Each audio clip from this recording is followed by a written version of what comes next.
quitting the show.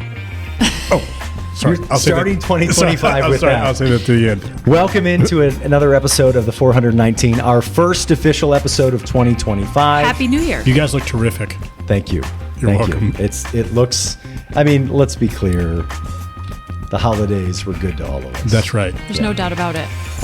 Want to thank our sponsors, Wheatro Wealth Management, WorkSpring, Tim Wheatro, Megan Kassiri, and the teams at those respective places are fantastic partners. Absolutely. And we're so grateful to have them be a part of this. And we're grateful that all of our listeners have come back to listen for another year of us rambling on. Celebrating the community. It's going to have great stories of 24, I'm sure, but a lot of great stuff going on, and I can't wait to celebrate all the gang. It's going to be great. And I have a fantastic first guest to kick off this the is year. you're kicking the new year off right. I'm kicking the year off. Okay. We're ready. I'm so excited.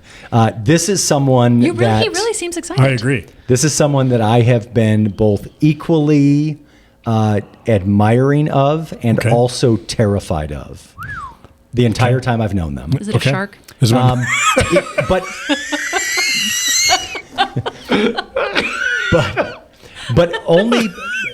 But only because of the role they held in the community. I don't even know where to go from that. Sorry. He's lost it. I'm so sorry. The first episode, he's lost it. This is the first funny thing Kent has ever said, so I'm just trying to really lead into it. Woo, 25 and start off with a bang.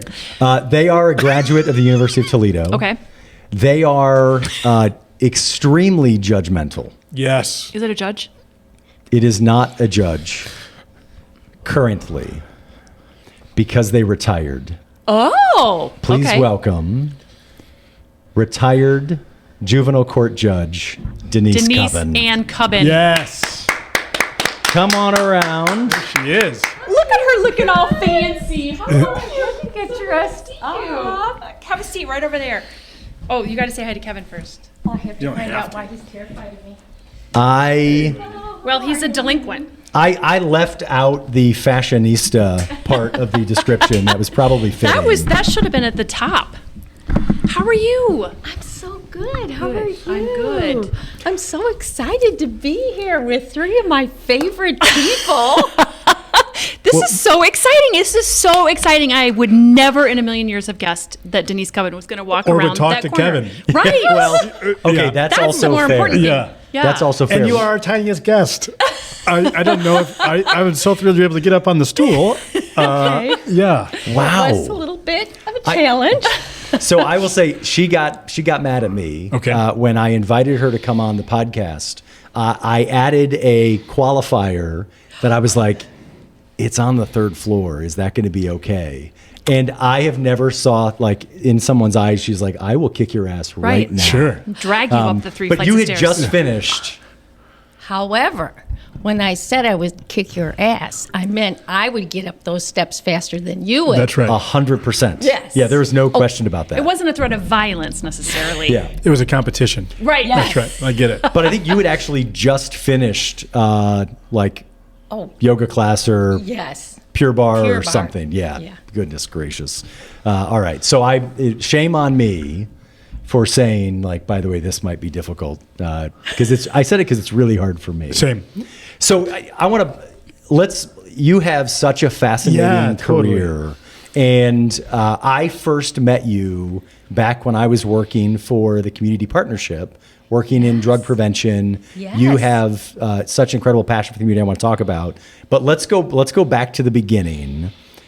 Like, where'd you grow up? What got you interested in law, in being a judge? Kind of what got you to become the Judge Cubbon that I know and love? Well, I'm from Toledo, and I grew up in West Toledo. All right. And I'm from a large Catholic family. I have 9 brothers and sisters. I did not know that. Yes. 9. Holy Yes. cow. And I spent most of my growing years in Old Orchard. Sure. And I know you grew up in Yes, Old ma'am. Orchard. So did And this. did I. So did Yep. you. And I'm a late bloomer. I'm there now. oh, there you go. Best neighborhood This in is basically Toledo. the Old Orchard podcast. That's right. Probably the Today it best. is. Yeah. Yeah. Where do you fit in the order of 3. 9? Okay. You know, the third is the peacekeeper. Just telling you that. Sure. What is your maiden name? Navarre. Oh, I knew that. You knew that. I did know that. Yes. But I'm not sure our listener knew that. So It's I'm Navarre. glad you asked. Okay. Okay. So I grew up in Old Orchard, and I went to Jesus School. And everyone knows who lives in Old Orchard that it is like a place. It's a place where you can grow up Yep. and you can know your neighbors. Yes. And we've got sidewalks, so you walk everywhere. And all of you, I'm sure, when you were kids, knew everybody up and down the block and ma'am. all the way around. So I grew up there and then moved to another part of West Toledo for a little bit of time because we busted out of the house Sure. with Yeah. all those kids. And so I went to St. Ursula Academy. Your parents, your dad did what? My dad was a vascular surgeon. Okay. And my mother was a nurse and raised all of us. Sure. Because he was busy all the time. Yeah, right. And she raised us like a drill sergeant with bet. a lot of love. Yeah. And we had a good time. We Sure. had a really great time. And St. Ursula Academy was the best. well, I'm being nice. all right. Well, I graduated from Notre Dame, but that's okay. But that's okay. yeah. 'Cause Now, we have were you two- in the San Ursula era where you got to wear the white collar with the button? I did. Sweet. That was quite literally the only reason I wanted to go there. Is because I Really? wanted to pick different buttons to wear. On Yeah, my but you had to collar. wear that big I dress know, with that all dress was those yards terrible. of fabric. Yeah. But I did. Yeah. And if when I went, if your uniform was too short, then the nuns would cut your hem out. Oh, you're kidding me. No, it was kind of funny. Terrifying. Yes. Yeah. No, well, could have been. Could have been. Could have been No. worse. But yours Yeah. was Yes. never too short, I'm No, sure. Never. Never. Rule follower. Yeah. That's right. Is that true? Have you always been a rule follower? Pretty much. Yeah. But what St. Ursula, I will just say, what St. Ursula really taught is how to be leaders in the community. But we didn't know it at the time. Yeah. We volunteered Yeah. before anybody volunteered. I love volunteering and I love being involved in the community. And so I went to school in went to college in Washington, D.C., American University. Yeah. And I was an anthropology major with certification teach English as a second language. The anthropology was for my father because he just loved to explore everything in life. And he had 10 kids and thinking of 10 different professions that all the kids could have. Now, where's your dad from? Is he from Toledo? Toledo, Yeah, as east well. side. Yeah. You guys are Yeah. the east side Navarres. That's Yeah. right. There Yep. you go. And there is a lot of them, too. There sure are. Yep. And The street that's the Navarre Navarres. is your family. Yeah. All the Navarres are related somewhere in the end. Yeah. From Peter. Yeah, from The Peter Navarre cabin. The cabin. That's right. That's at the He would be Uncle Pete for me. Uncle That's Pete. right. That's For right. Mike and for Mike Navarre, he'd be Grandpa. So Peter Navarre is Sheriff Navarre's grandfather, Great Great generation. grandfather. Yeah, great. and your He Sheriff Navarre is your uncle. would be my great uncle. Yes. Okay. But all Got it. Navarres are all related. Yeah, That's they're all right. related. Yeah. Yeah. So I went to school in Washington, D.C. for college. I went to American University. And, The jump from Toledo to D.C. terrifying or thrilling or both? I or- was so excited. I could barely stand it. Yeah. Absolutely. And I loved it. And Yeah. I loved it for all 4 years that Yeah. I was there. I had the when I went to school, everyone volunteered, and you went to Washington because you were interested Mm-hmm. in what was going on in the country. And at American, everyone had an internship. Yeah. You didn't get paid, but who cares? Sure. And I had the honor of being an intern with Senator John Glenn. I knew you were going to say that. And You I knew was it. Still excited about it. Yes. Yeah. Yeah. Wow. Yeah. Yeah, I mean, no kidding. amazing. This Wow. was like in his prime, right? Like Yes. Yeah.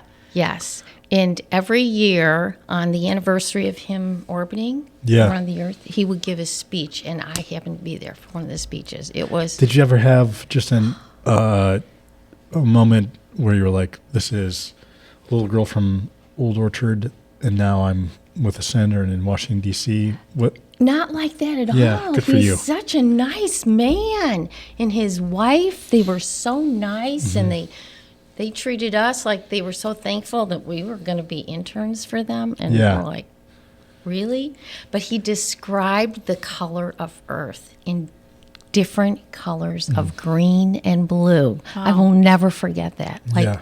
And you could tell when he's telling the story that he's reimagining. Sure. It was amazing. just so Do cool. you ever think about like things that are going on now, or anytime people talk about Washington, about what those staffers must be going through, or what, you know, their teams must be going through to get that stuff ready and those hearings? Yep. I mean, it's, Yes, and it's so different now. So I'm involved with the National Council of Juvenile Family Court Judges. So I have had the opportunity for the last by 8-9 years to be part of their group that would go to Washington, Days on the Hill, once a year, to talk about juvenile justice and child welfare and all the legislation that's going on and stuff. They work so hard. Oh my gosh, I can't imagine. I can't Yeah. imagine, and they love it. That's Yeah. what's so awesome about Right. these It's all-consuming. staffers. Yeah. They're young and they're excited. Many of them are going to go to law school. It's kind of funny. Sure. They tell the judges, "Well, I'm going to go to law school." You know, Yeah. it's so cute. I love Washington. We Same. should all be proud. Yeah, that- yes. We should be proud that that's our country. This is our country, and it's such a beautiful representation of Yes. our country. I think it's You know. interesting thinking about like John Glenn's view on America, John Glenn's view on the world compared to ours. Right. Yeah. Like it's I mean- it's so easy to see right now. You know, I feel like all I see is red and blue. Right, that's all I see in our country. Certainly. But to hear it being described as all these different shades of green and blue, and you're like, Yeah, you know what? All right, it's bigger than this. sure. It is bigger. It's like a trip to the ocean, Yeah. comparatively, right? Yeah. Yeah. But history repeats itself. It so does. we're Yes. keeping our fingers crossed that we'll get back to that era. Yes, ma'am. When you were all, you know, they were just so Wasn't so bad. impressive, Yeah, and yeah, yeah. They were all there Common doing the good. right thing. Right. And I, maybe you just said, forgive me, but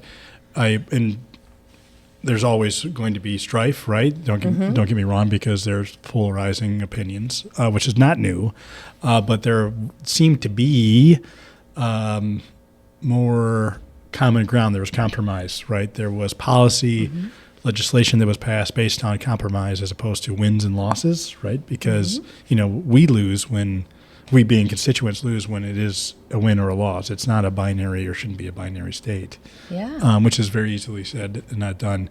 Also, where can you walk us through a little bit of your path from DC to the next steps? Was that blazed or clear to you? How did you make the next step or make that plan, or was it just an adventure? A little bit of everything. I'll take it. Sure. You came back to here to go to school at UT? No. No, where'd you go? Well, my parents, especially my dad, decided that I would be a lawyer. And I said, I'm not going to be a lawyer. That's the last thing in the world I want to be is a lawyer. So my parents sent me a $100 check to take the LSATs, Okay. and I went shopping. Sure. No. Did you get in I trouble? did. What'd you buy? What'd you get? I bought this really pretty, back then, cashmere white sweater. Worth with a it. turtleneck. Worth it. And my parents are like, what are you doing? I said, I'm not going to law school. Right. So I spent the money on something else. Now, Sure. that would be a rebel in me, because Yeah. I wasn't normally a kid like that. That's So, rebellion, yeah, for sure. Yeah.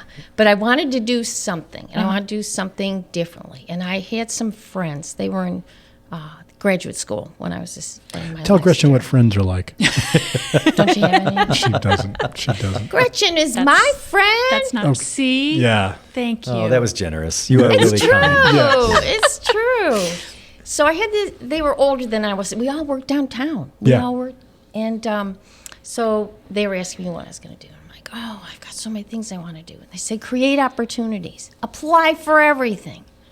I'm like, okay. They go, just whatever you want to do, just apply for it. So I wanted to be, I was thinking about the Peace Corps. And so then I met some people and talked about the Peace Corps, and they're like, well, it's 2.5 years. I'm like, 2.5 years? That's like a lifetime. That's a lifetime. Yeah, sure. Yeah. I can't do that. Yeah. So I just started applying to all sorts of different kinds of things. And I got accepted into the VISTA program. That's Volunteers in Service to America. Okay. That was the domestic. Stay domestic, right? Yeah, stay domestic. And I was so excited. And Your parents were talking to you? Oh, no, they're happy. They're happy. They're Okay. happy All because right. I was making a plan. Got it. You Okay. need a plan. Plus, you had a very nice white cashmere sweater. Les, you look terrific. That's right. It's a win-win. That's right. I can only imagine coming home for Thanksgiving, Right. and mom compliments the sweater, and you're like, "Well, thanks. This Yeah. is the one you bought." Yeah, that's yeah. right. I Take call it it off. law school. See, I was a good kid, so somebody else got in trouble That's on right. something Yeah. else, and they're like, wow. Create a diversion, yeah. always. The advantage to 9 kids is like that. Somebody's gonna that- blow it. It's like Yeah. the news cycle turns over pretty quickly, Yeah, right? You're like, exactly. My sisters thank me every month for it. So I was waiting, and I wasn't getting my assignment. And I had to do something like I told my practical mother. And so I decided I would go to graduate school. So I was going to go to the University of Michigan to get a master's in public administration. And got in, it was all cool. Went to see it, got an apartment, everything. 2 weeks before I was supposed to start school, I got my assignment. No. It was meant to be, right? Yeah. Yeah. So I was a VISTA volunteer in South Texas, working with the Texas Migrant Council Wow, as a cool. Wow. community organizer. Yeah. And so what year is this? This would be 75. Okay. Okay. So very different world down there. Sure. At that time than it apparently is today. I think they actually cared about those folks then, right? Oh, everybody's family. Yeah. Yeah. Everybody's family down there. So they accepted me in this program and said I had to be fluent in Spanish. So I'm like, oh my God. So I call up and say, I am not fluent in Spanish. That's right. And they said, are you fluent in a foreign language? I go, yes, I'm relatively fluent in French. They go, that's why you got it. And I have a sweater. That I was not taking to You're not South gonna need in Texas. Texas. That's right. Not That's to the right. border. Yeah, no Have I kidding. mentioned Kashmir? So did your French help you? Oh, yeah, Oh. it really did. I mean, Okay. once you learn one foreign language, and they're Romance languages. Yes. And I would say 80% of the town I lived in spoke Spanish. Wow. Sure. So you have to learn it. Sure. I wasn't a beautiful Spanish speaker, but I could communicate. functional. stuff. You could understand what they were saying. Yeah. Right, right. And so we worked. I can't believe that we're just blowing past this.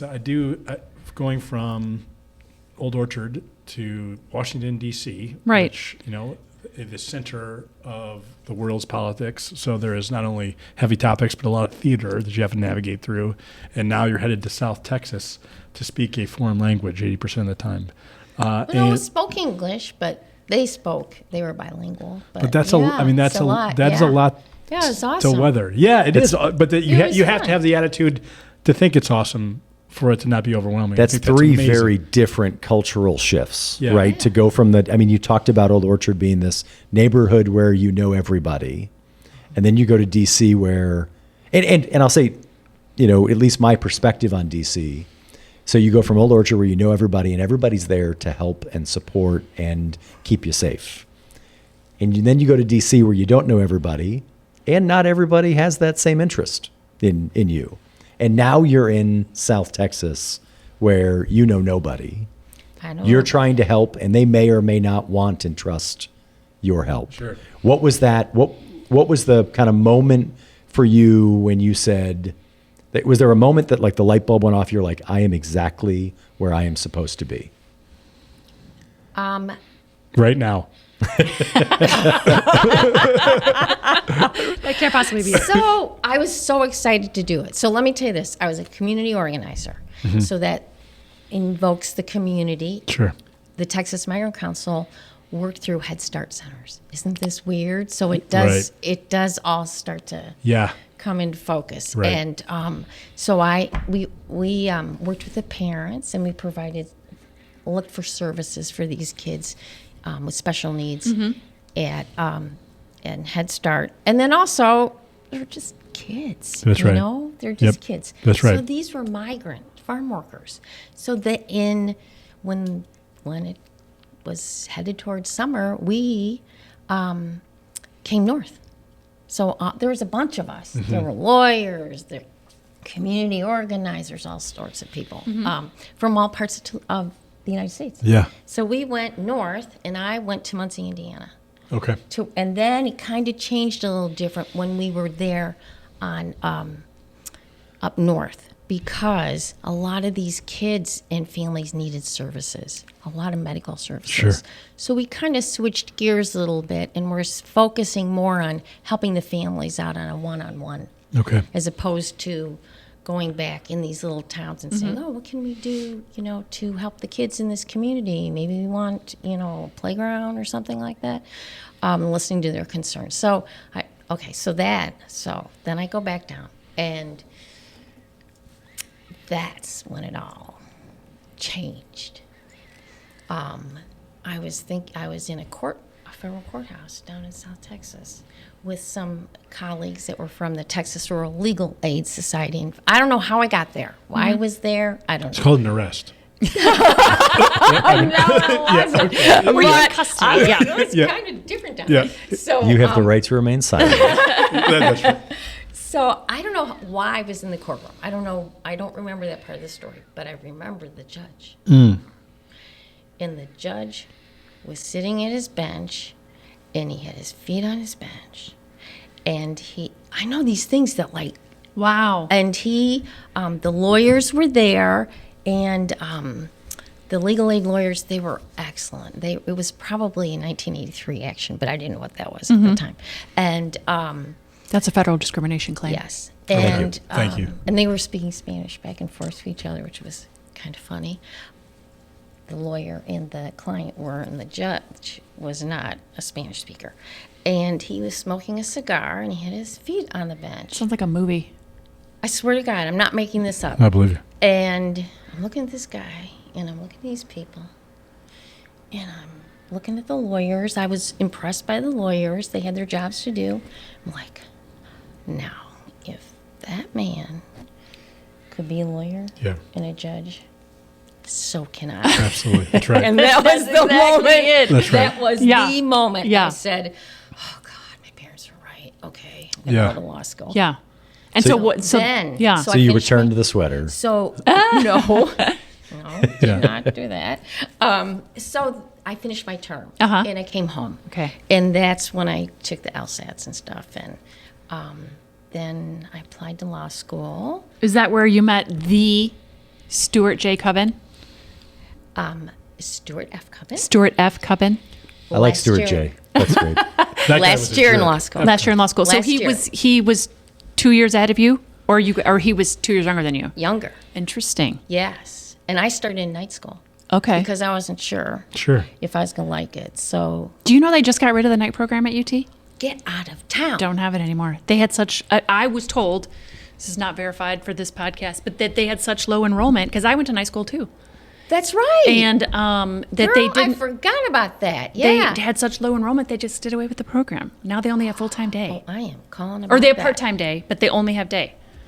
Well, that doesn't help somebody if they're working during the day. You couldn't. Right. Yeah. Wow. Yeah. Anyway, I think it's digress. interesting. I mean, Sorry. but hearing that, so what were you doing during the day then? Where were you working during the day? Oh, I did all sorts of Sure. different things. Yeah. So I My dad. I I love worked my in dad. retail So did my dad. Yeah. for John Vance, Sure. and learned how to work with flowers and stuff. But did that. Yep.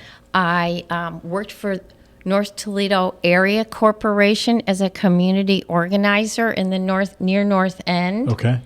That Where was the near North End in that time? Manhattan and. No. The near North End was Like LaGrange area, right? Cherry, Okay. Yeah.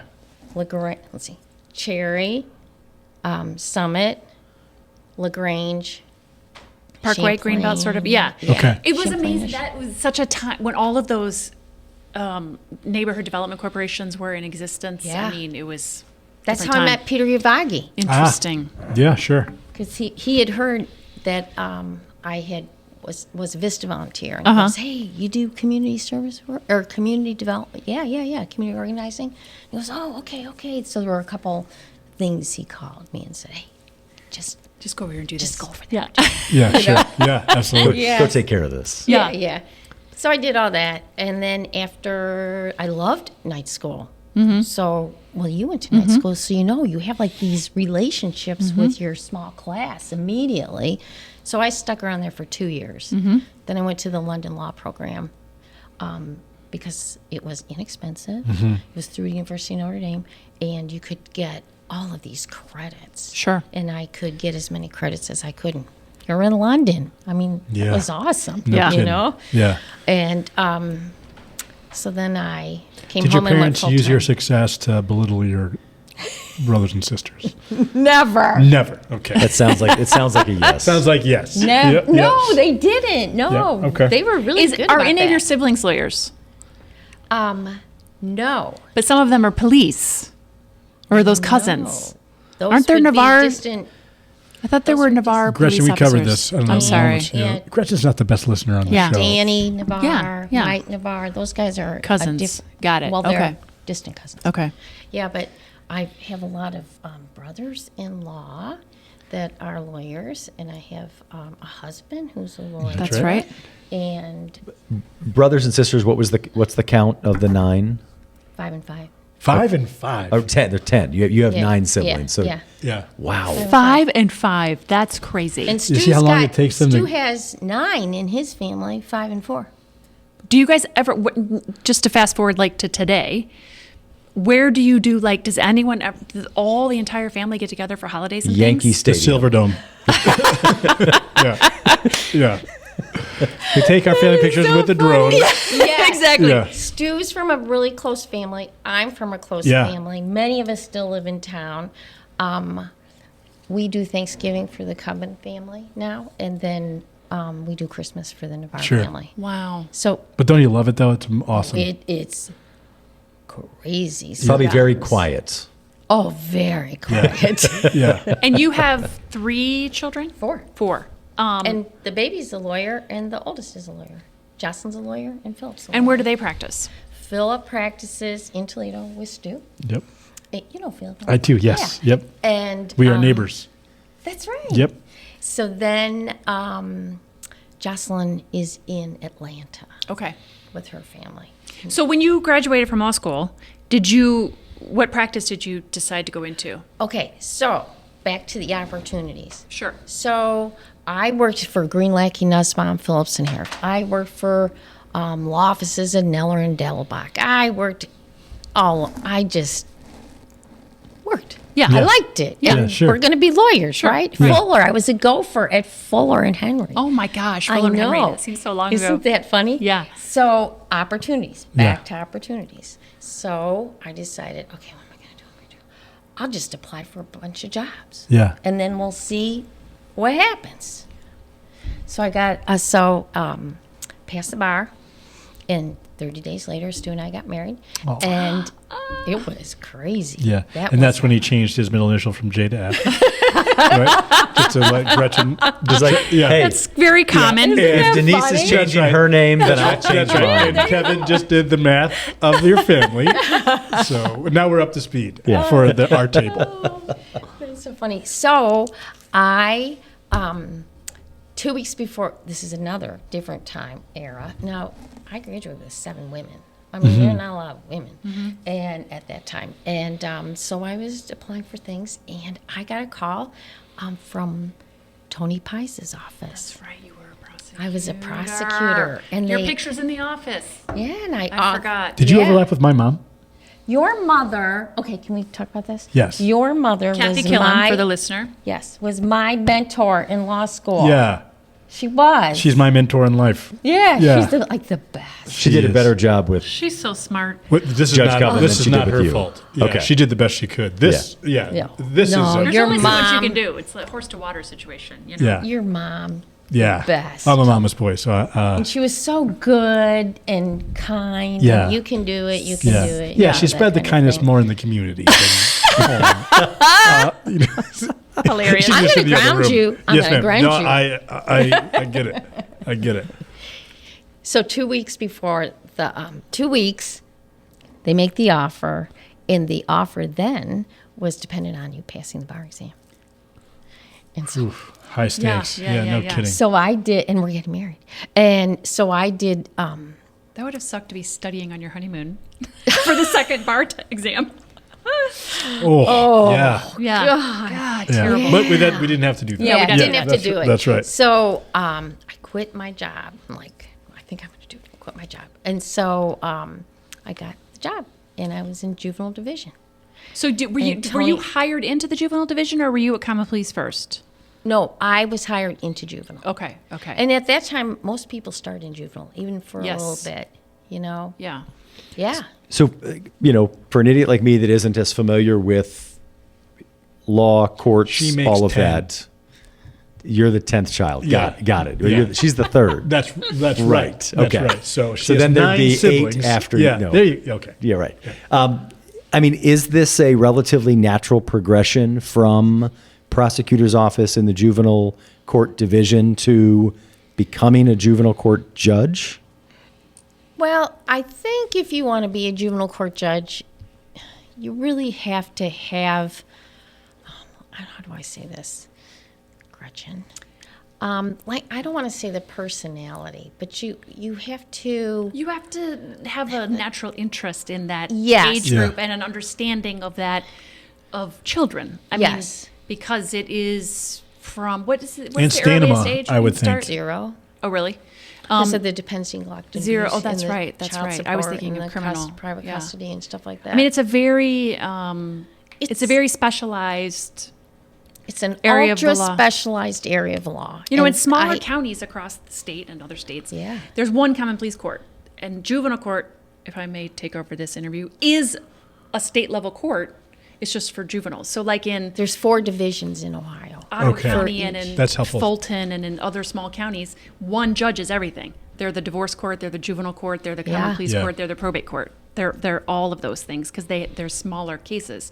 In Lucas County, we have a separate probate court, separate juvenile court, separate domestic relations, separate separate state level civil and criminal for adults. Which is an awesome thing if you're the Yes. juvenile court judge, because you can vote in Lucas County. There's 6 of us, I think, in the state that have the 4 divisions, have a judge in each division that just solely works in that division, because you can focus, really concentrate your efforts on what you're doing and the vision and what the law is for Yeah. and what your goals are.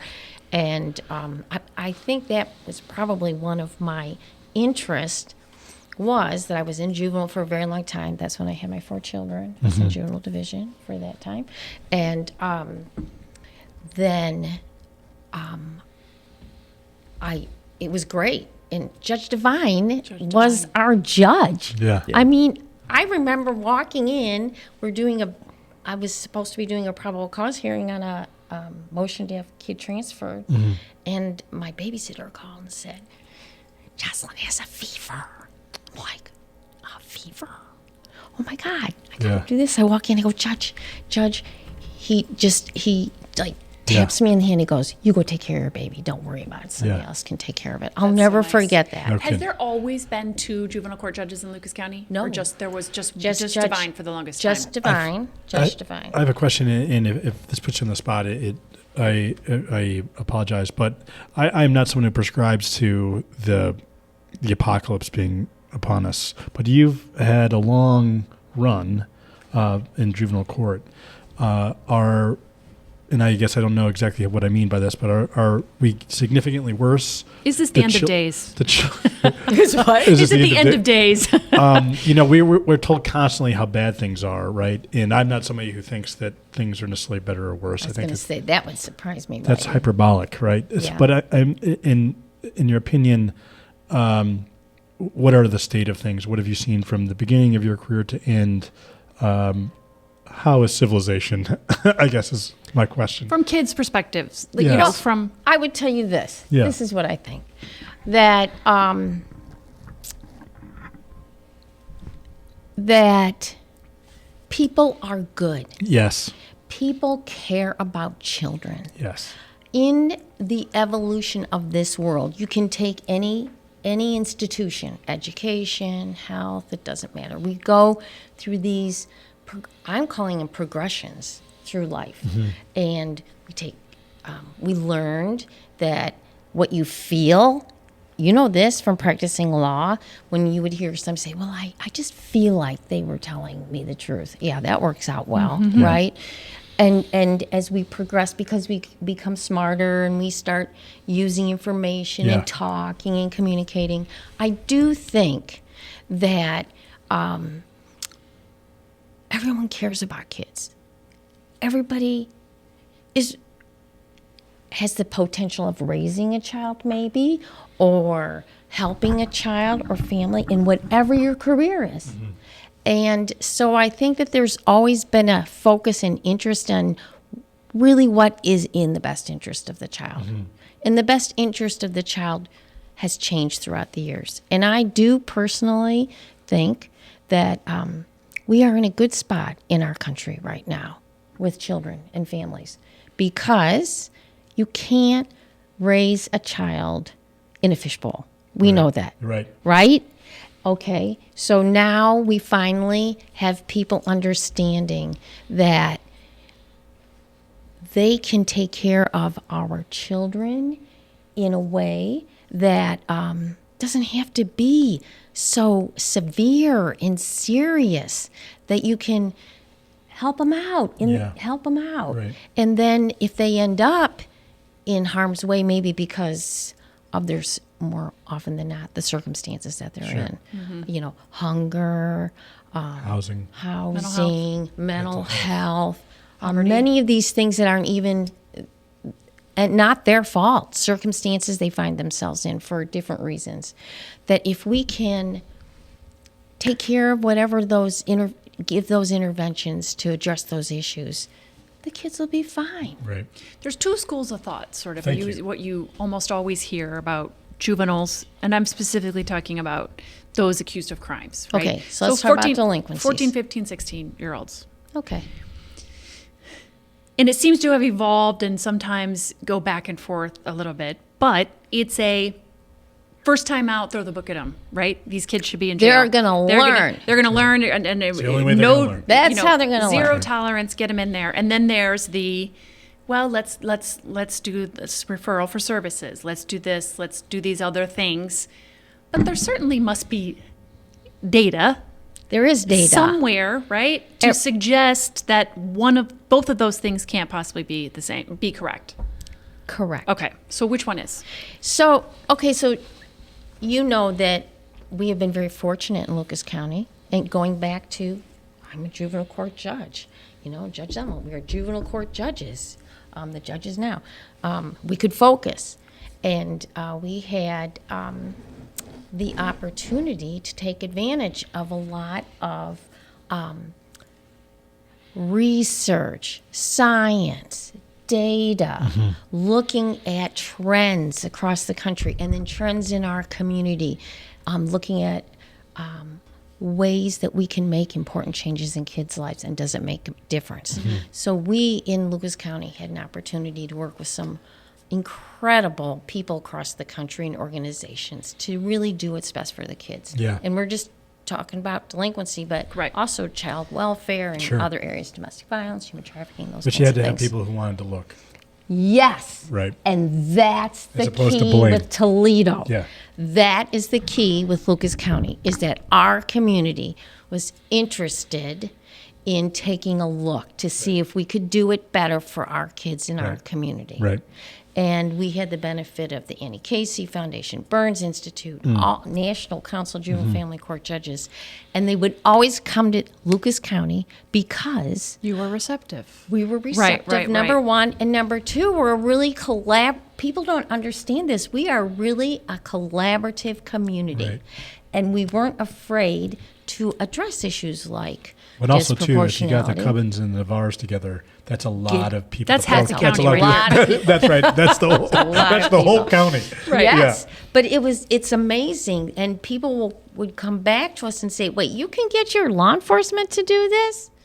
Yeah, they're worried about the receptive. kids and the Yes. families. Yeah. Yes, I don't think it's a given, or this natural resting position of compassion from the judge's seat, right? At least for me, as somebody outside of the law profession, I don't think about, when the judge, bangs the gavel and starts the court proceeding, that they're looking out over those two tables with compassion.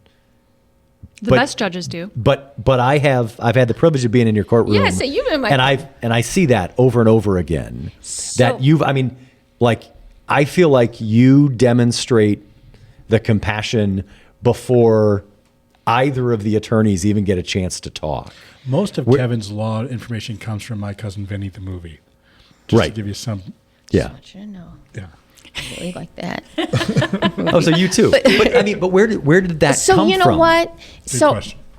It was. I think that a lot of it is how I was raised, and Birth order. birth order. Number peacekeeper. 3. That's right. And also, I was a prosecutor, so I got to meet the victims. So Yeah. so listening to their stories, and this is the truth. This is the honest to God truth. I was in juvenile for a long time. Went across the street, means went to the adult division, worked there for a while. Then I came back to juvenile and ran it. Then I went back across the street to do senior unit, and then I came back and was doing both of them, and then I became a judge. Okay. What always amazed me was the difference in attitude of victims, and I mean all kinds of victims, between when your offender is a child, a juvenile, and your offender is an adult. I cannot tell you how many people would say to me over and over and over again, I just want the judge to do something so this never happens again. So there isn't another victim. I mean, I'm translating, obviously. Sure. And you always have the outliers. Yeah, of course. Okay, so then I go Definitely. across the street. And, rehabilitate. They want rehabilitation and give them something to do and help them out and, get them back in On school. track or whatever that On means. track, Yeah. yeah. Then I go across the street and it was fun. Man, there's nothing more fun than trying, in a professional way, than trying a case to a jury of 12 people to convince them beyond a reasonable doubt agree. that this is a bad guy. And it's, Except for I'm on the other side. no, but it's the same It's feeling. still fun. It's get it. still, Yep, it's yep. a challenge. It's Right. the ultimate challenge. But you believe in the system. Right. Yes, Yes. and we believe And in I the was raised system. by someone who, of course, Right. 2 people who do. So this is the thing. So I go across the street. They want blood. Yeah. That is an adult. He or she knows better. I want Punishment. punishment. And I'm like, wow. So if you go back and look at the tenets of juvenile justice, rehabilitation versus punishment. And it's like, our people are talking to us. Yeah. Help these kids. Help these kids. So going back to what you said, there is nothing more humbling, and there is nothing more, I don't want to use the word awesome, fulfilling and humbling than watching a family come before you with whatever the circumstances. It doesn't matter. It could be a delinquency, dependency, neglect, and abuse case. It could be a child support case. An unruly kids aren't going to school. Whatever. To watch them make those important changes in their lives. There is nothing more humbling than that. And when you sit on the bench, now remember I'm a short person, and I remember. remember that. So when I sit up, there's something weird about it. I just have to tell you. And that bench in particular in juvenile court is particularly high up. Okay, so Yeah. did It's you like a know they had to pharmacist raise times the 10. floor of that bench because I couldn't see over it when I got the That's job? funny. I love it. That's and they funny. said, well, you could sit on, we could get Phone you one books. of these Yeah. tall Yeah. chairs. Like, no, Yeah, this I'm is not my doing courtroom. That. Yeah. Yeah. They raised the floor. That is hilarious. I'm not Isn't looking for it a temporary hilarious? solution. Raise the floor Yeah. is a good metaphor, too. For Yeah, how you do isn't the it job. funny? That is But funny. when you look down and you look at these families, Yeah. first parents feeling shamed, kids, they're in so much trouble. They don't know what's That's going right. on. Or And they feel like their life is over. yes, Right. or you're on the dependency, neglect, and abuse side, and where am I going to live tomorrow? Who's that lady? Me being lady. It's and I then can just you see the top of her watch head. them- Yeah, She has a nice forehead. Yeah. That's right. Very kind. and watch them make these important changes in their lives. Yeah. It Yeah. is. Yeah. Yeah, that's the one thing that's That was about juvenile court that's so difficult. And you get into it, you get into the lives of your adult clients a lot, at least I do.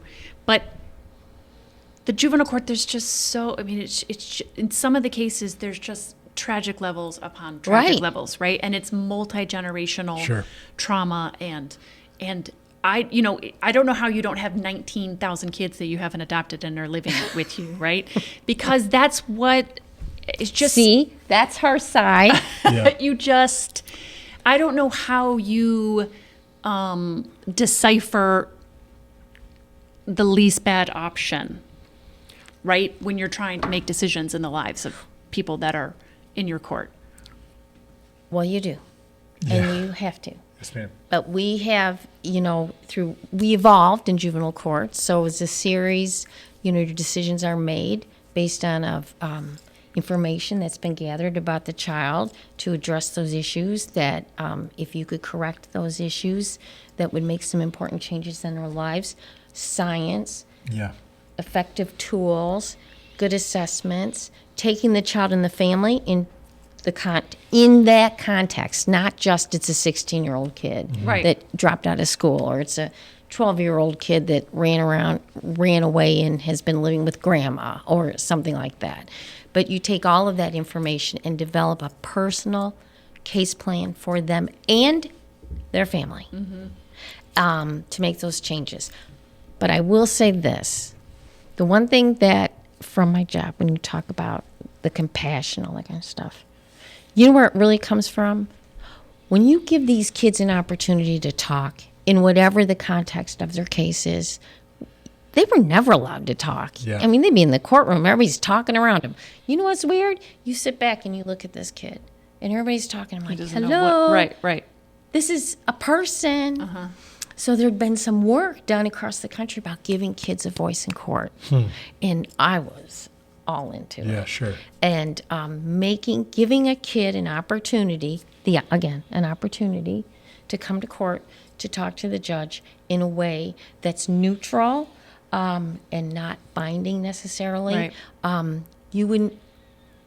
It changes your whole perspective. I believe that. I mean, the kids who would come in and all they wanted to do was just see who that lady is that's Right. making all these decisions. They didn't necessarily want to talk to you, but just being in the courtroom sometimes. Yeah. But sometimes he told you things that were remarkable that would come out of a young person's mouth because they've developed relationships with people that could help. I thought you talked about the differences in how we define justice for adults versus youth, and I think I have so much more hope for youth than I Yep. do for adults, Yep. and I can't help but think that that would also make the letdown so much harder when you say I'm going to give you a chance, and the kid doesn't meet that, doesn't live up to that expectation. And I got to believe with the recidivism rate, We have a it's high. the recidivism. Well, I don't know what it is right now. But that doesn't make the obviously. system not But you know right. what it is? This is what it is. You should never be one and done with a kid. You really shouldn't be one and done with a lot of adults. Yes, ma'am. I mean, let's Yeah. be honest. But it's learning that. This isn't about you and me. This is about you making changes so you can be productive Right. and healthy and happy. But That's how Kilms have viewed marriages. Yeah. Not one and done. Do you want us to all tell you what we think you could change to be better? I have one idea what I could change in terms of friendship. So oh my God, So you let's- guys are so funny. so let's do this. So we are quickly running out of time with you. I feel like we could spend I 6 do more too. hours. Absolutely. I do want to ask, because this is episode 1 in 2025. I am very curious. What is there a New Year's resolution in the Cubbon household? Is there, as you look at retired life, you're Any middle still names very changing? yeah. So What's Wait, my middle name is Navarre. yeah, that's right. Yeah, that's right. You know what?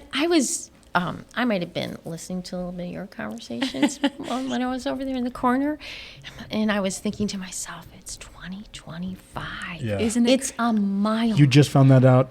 Well, I was thinking about it. It just dawned upon Math me. is hard, Matt. Leave her alone. Yeah. Yeah. But I mean, it's a 25. You know, Yeah. it's like a milestone. That's Right. And we got a lot of things going on in our world Yes, ma'am. right now. Yeah. And so I was thinking, Are you going to run for president? no. Are you? No. Okay. I was thinking that I spend more time, okay, so when I was a judge, I didn't watch the local news. I never watched local news. I Yeah. watched national news. I read The Blade, but because you can just turn the page. Yes, ma'am. Because I never wanted to hear about cases and stuff. So now I listen to the local news. I run around. There's places that I wouldn't go to that I go to now. I can give my opinions, Yeah. which I couldn't give before. I didn't think of that. Yeah. And what I have really watched this year is how people are just not nice to each other I anymore. know it. And that sounds like really, I mean, we could be very philosophical and say Yeah. that, but the bottom line is nobody's like really nice to each other. I go in the grocery store and I'm like, Why is everyone so mad? why is everybody mad? I It's mean, the price of eggs. I think you might be right about that. I don't know what it is, but I think I agree. We I agree have with to this turn it around. agree I with think this it's social assessment media. 100%. But I anyway. do too. Well, there's tons of studies coming I'm out sure. about social media. You guys are going to have it was to take care of Australia this. or someone that just banned Yes. Australia. for kids Yeah. 16 and up. So Under. I'm thinking that this is my New Year's resolution is that I'm just going to be nice Kind. to everybody. Yes, ma'am. Well, you have a very Well, you've got all the tools to do calming, it. yeah. Like I feel better after this conversation. Don't you guys? Well, we've been with you Always. for the last 2 hours. Oh, well. Why did? But can See, I just that's tell you not something nice. about Toledo? I am so excited about Toledo Yeah. from this perspective. And I'm just going to speak generally. We live in a really good town. I agree. And in spite of all this craziness that went on with COVID, and, we had this huge sudden rise in violence with the kids. Absolutely. And The 13 and guns, yeah. 14-year-olds with guns in their first defenses and stuff. You're like, oh, my God. Yeah. But no one gave up on the kids. Yeah. And our mayor said, this is not a youth problem. This is a Toledo problem. We have to take care of these kids. And I'm like, who would come out and say something like Right. that? As opposed It's to blaming. remarkable. Yeah, absolutely. And guess what? He didn't get No. terrible feedback on that. No. And so mine is I'll hope. Juvenile court's the court of hope. So now Now you're just my the life retirement of hope. is just going to be Now is Stu retirement of hope. retired or is he still working? He's still working, Okay. but he's cutting back. Okay, good. Judge, I thank you. So much Oh my gosh. This was such a good conversation. You know I what? really appreciate it. I just love this format. Yeah. And I just love that you guys are continuing to do it. And you're such great leaders, all three of you. And you're you. so kind. Thank you. And you're exciting. And I can't wait to see what you guys are going to do. You'll be the first to know. That's right. Continue to do. Thank you so much for being here. Thank you so much to Judge Cubbon for joining us on the show. Thank you to our sponsors, Weetro Wealth Management and WorkSpring. For the 419, I'm Kevin Mullen alongside Gretchen DeBacker. and Matt Killen. it's not often I let you guys talk. I know. This is I know, great. it's great. We'll see you back on another episode of the 419. To build a solid, sensible investment strategy for you, it's vital to determine your goals. As an investor, you're looking for a safe place to house your money. Weetro Wealth Management is an independent certified financial planner. Because of this, they're not adherent to specific products pushed by a parent company. This means that through a client-advisor relationship built on trust and education, Weetro Wealth Management will create an investment portfolio tailored to you. Their communication is transparent. You will know where your money and investments lie. You will be able to make decisions as needed. And Witro will advise each step of the way to secure each decision soundly benefits your needs. That's what you can count on from Witro Wealth Management. Learn more at WitroAdvisors.com or call them 419-824-3300. Affiliated with Capital Investment Advisory Services, LLC. Securities offered through Capital Investment Group, Inc. Member FINRA and SIPC. 100 East 6 Forks Road, Suite 200, Raleigh, North Carolina, 27609. 919-831-2370.